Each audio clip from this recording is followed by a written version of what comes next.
লাউ দিয়ে একটা অন্য ধরনের সবজি বানাচ্ছি আজকে। নমস্কার, সবাই কেমন আছেন? আমার ব্লগে সবাইকে স্বাগত জানাই।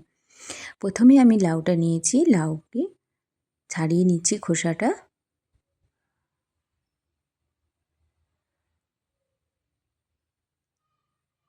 লাউ আমাদের শরীরের জন্য খুবই উপকারী ও পুষ্টিকর। বিশেষ করে গরমকালে আমাদের শরীরকে হাইড্রেট রাখতে সাহায্য করে। খোসা ছাড়িয়ে নিয়েছি ভালো করে, এটা 1 কিলো ওজনের হবে। তারপরে আমি ধুয়ে নিয়েছি, ওটাকে এবারে কেটে নিব, কুচি কুচি করে কেটে নিব। এটা ওজন কমাতে সাহায্য করে। এর মধ্যে ফাইবার আর ভিটামিন থাকে প্রচুর পরিমাণে। এইভাবে কুচি কুচি করে কেটে নিচ্ছি। যদি সকালবেলা লাউর জুস খাওয়া হয় তাহলে খুবই ভালো হয়, আমাদের শরীর ঠিক থাকে, আমাদের স্কিনকে ভালো রাখতেও সাহায্য করে এটা লাউ। এটা একটা অন্য ধরনের সবজি। আসলে লাউ দিয়ে অনেক রকমের রেসিপি হয়, আমি আজকে একটা অন্য ধরনের বানাচ্ছি, নিরামিষ। আমি পেঁয়াজ দিয়ে বানাচ্ছি, আপনারা চাইলে পেঁয়াজ না দিতেও পারেন। আলু নিয়েছি এখানে 2টো, আলুটাকে খোসা ছাড়িয়ে নিব।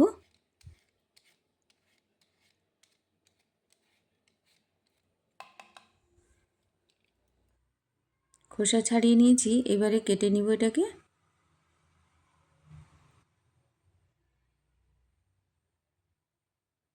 ছোটো ছোটো ছোটো ছোটো করে কেটে নিচ্ছি। এবার আমি ওই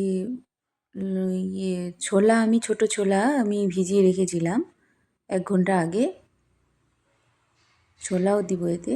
আলুটাকে ধুয়ে নিয়েছি ভালো করে, তারপরে কুকারে আলু, লাউ আর ছোলা সব দিয়ে সিদ্ধ করে নিব। লাউটা অনেকটা হয়ে গেছে তাই আমি কুকারে করে নিচ্ছি, এটা কড়াইতে এমনি সিদ্ধ করলে সময় লাগবে, তার জন্য আমি কুকারে বসিয়ে দিচ্ছি, তাড়াতাড়ি হয়ে যাবে বলে। এক হাফ কাপ মতন জল দিচ্ছি আর 1 চামচ লবণ দিয়ে এটাকে বসিয়ে দিচ্ছি। আমি সিদ্ধ করার জন্য বসিয়ে দিচ্ছি। এইদিকে আমি সব সবজিগুলো নিয়ে নিয়েছি প্লেটে। পেঁয়াজ, আদা, কাঁচা লঙ্কা, টমেটো, ধনেপাতা সব ধুয়ে নিয়েছি, এবারে কেটে নিয়েছি সব একে একে। এবারে আমি একটা গ্রাইন্ডার জারে, ছোটো জারটা নিয়েছি, ওটাকে পিষে নিব, সব একসঙ্গে পিষে নিচ্ছি। আপনারা যদি পেঁয়াজ না খান তাহলে পেঁয়াজ না দিতে পারেন, না দিলেও খুব ভালো লাগবে খেতে।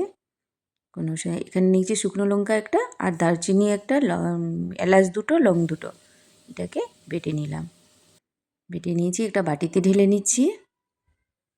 ওদিকে লাউটাও সিদ্ধ হয়ে গেছে, নামিয়ে নিয়েছি। এটা ঢেলে নিব জলটা ঝরার জন্য।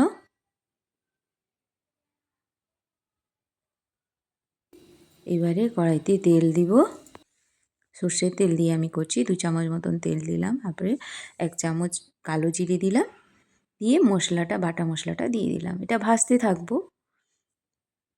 যতক্ষণ পর্যন্ত না মশলাটা ভালো করে ভাজা হচ্ছে,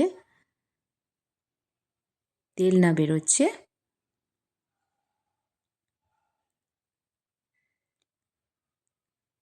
এবারে 1 চামচ চিনি দিচ্ছি, আর হলুদ দিচ্ছি 1 চামচ, আর লঙ্কা গুঁড়ো দিচ্ছি হাফ চামচ মতন, কারণ আগে কাঁচা লঙ্কা দিয়েছি, শুকনো লঙ্কাও একটা বেটেছি, ওই জন্যই।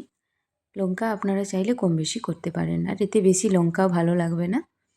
তারপরে একটু জল দিয়ে কষিয়ে নিয়ে ওই সিদ্ধ সবগুলো দিয়ে দিলাম, লাউটা দিয়ে ভালো করে এটাকে মিশিয়ে নিলাম। মিশিয়ে নিয়ে ওই যে জলটা ছিল ছেঁকে নিয়েছিলাম, ওই জলটাই দিয়ে দিচ্ছি। আশা করছি আমার ভিডিও আপনাদের ভালো লাগছে। যদি ভালো লাগে তাহলে সাবস্ক্রাইব করে দিবেন, কমেন্টে জানাবেন কেমন লাগলো। আপনারা বানিয়ে দেখবেন, খুবই ভালো লাগবে। এটা ভাতের সঙ্গে খুব ভালো লাগে, রুটি, পরোটা সব সঙ্গে ভালো লাগে। ঢাকা দিয়ে আমি রেখে দিয়েছিলাম, তারপরে হয়ে গেছে। এবারে আমি ধনেপাতা কুচি ছড়িয়ে দিলাম, 1 চামচ ঘি দিয়ে দিব, দিয়ে ঢাকা দিয়ে 1 মিনিট মতন রাখবো। এবারে রেডি হয়ে গেছে। দেখুন কি সুন্দর লাগছে দেখতে। রেডি হয়ে গেছে, এটা একবার বাটিতে ঢেলে নিব।